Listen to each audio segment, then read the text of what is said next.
সোমবার রাতে রাজধানীতে প্রবল ঝড় বৃষ্টিতে পৃথক ঘটনায় বিদ্যুৎস্পৃষ্ট হয়ে 2 নারীসহ 4 জনের মৃত্যু হয়েছে। এদের মধ্যে খিলগাঁও এলাকায় 2 জন, যাত্রাবাড়িতে 1 জন এবং বাড্ডায় মারা গেছেন 1 জন। প্রত্যক্ষদর্শীরা জানান, জলাবদ্ধতার কারণে পথে হাঁটতে গিয়ে মারা যান আলামিন নামের বাড্ডার বাসিন্দা। খিলগাঁওয়ের সিপাহীবাগ এলাকায় বৃষ্টির পানি দিয়ে হেঁটে যাওয়ার সময় বিদ্যুৎস্পৃষ্ট হয়ে প্রাণ গেছে মরিয়ম নামের এক নারীর।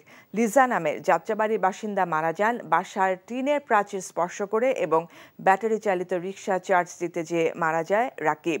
পৃথক ঘটনায় বিদ্যুৎস্পৃষ্ট হলে তাদেরকে উদ্ধার করে ঢাকা মেডিকেল কলেজ হাসপাতালের জরুরি বিভাগে নিয়ে গেলে চিকিৎসক পৃথক সময়ে তাদের মৃত ঘোষণা করেন।